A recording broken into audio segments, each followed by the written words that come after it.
Welcome to Filipino Life Stories. Andito po yung isa sa ating mga kaibigan na nagninegosyo po dito sa Lukap, 100 Island. Ito po yung ating mga negosyo. Yan po ang kanilang mga negosyo. Yan yung mga furnitures po natin. Kumusta po, sister ko, yung hanap buhay po natin dito? May kita ba ngayon after Typhoon Emong? As in, ngayong araw na ito, zero man.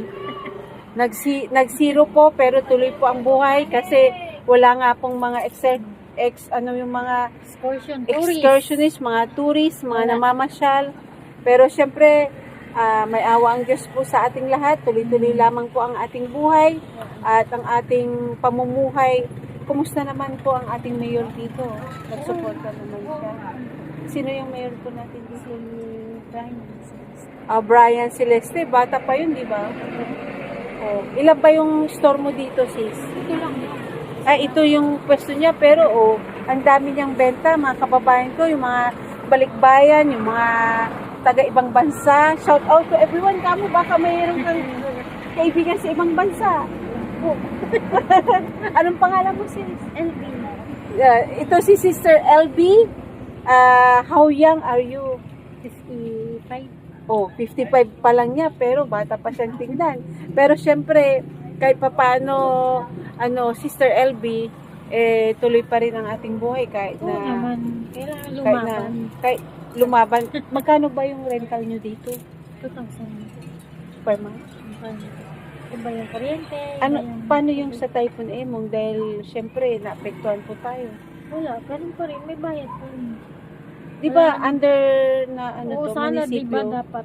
Oo. Kasi nasa Pwedeng- calamity. Ewan ko ba, hindi Hindi, yata namin. pwede bang nyo yun, i-suggest natin sa local na Oo nga, dahil sa sana. Typhoon Emong, sama-sama po tayo na magsabi na kayong mga businesses na asosasyon meron din.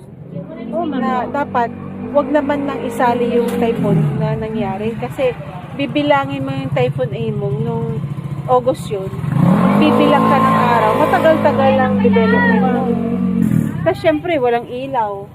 Yung ilaw ba natin dito, ongoing? Wala pa. Wala pa pong ilaw. Nag-ano na sila, ma'am.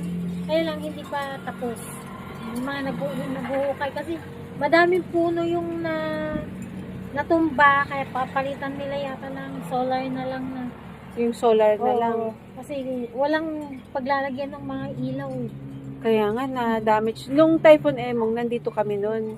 Syempre, chinek din natin yung kalagayan natin dito sa part ng plaza natin. Kasi ito na yung main na plaza natin. Ngayon, medyo affected nga talaga.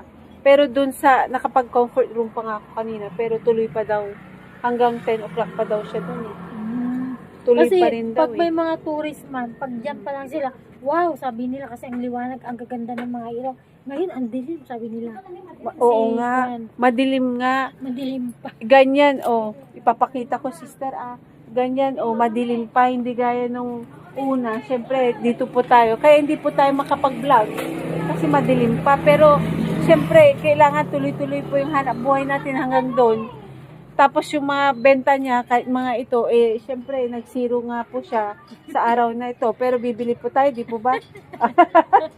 Hindi siya mag-zero din. At saka, siyempre, suportahan po natin ang kapwa Pilipino natin. At saka, ipagdasal po natin ang ating ekonomiya na maging malinis po ang ating gobyerno. Ano po, sister, ang kahilingan mo naman kay President?